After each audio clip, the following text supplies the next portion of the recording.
Morning guys, welcome to another G.S.I Ghost story. This one, well, we're going back to, I was still at school at this time, so again it's the late 80s, around about time. Some of the friends that I used to knock about with, they were, I mean I was quite a big lad when I was at school, so girls weren't really interested, but they were, you know, quite slim and athletic and stuff, so the girls were really interested in them. But we had sort of like this, it's not really a fun side if you like, but we used to like pull pranks on them, usually by trying to scare them half to death. Whoever it was, let's say it was Jason for instance, he'd take his girlfriend for a walk round Darley Park, up onto the big hills and things like that.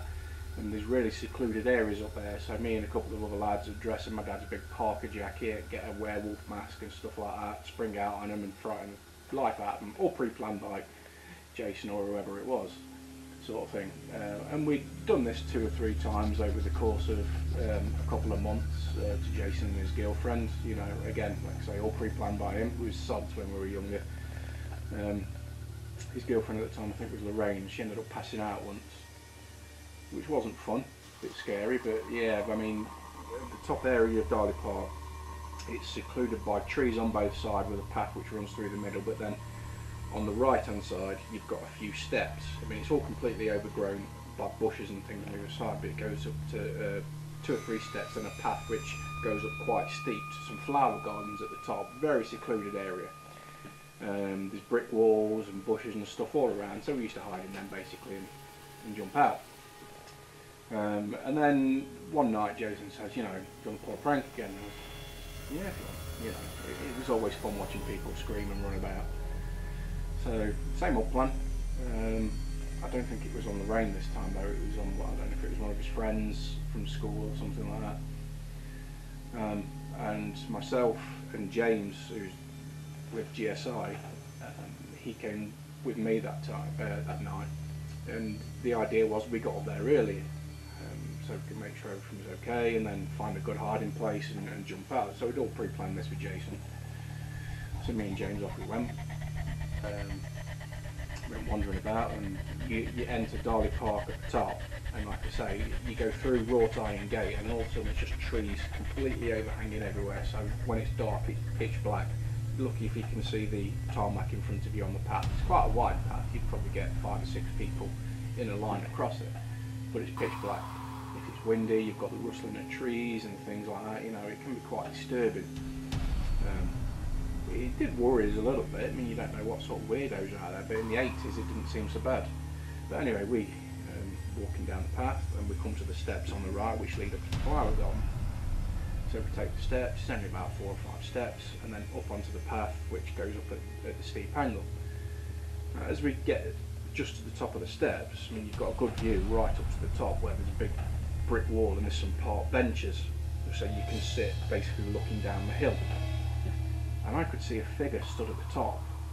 So I stopped James and said, can you see that up there?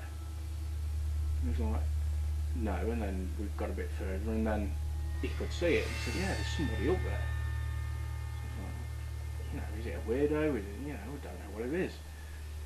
And it was, I don't think it was sat down, but it was almost like it was next to the park bench, but not fully stood up, but then it did stand up.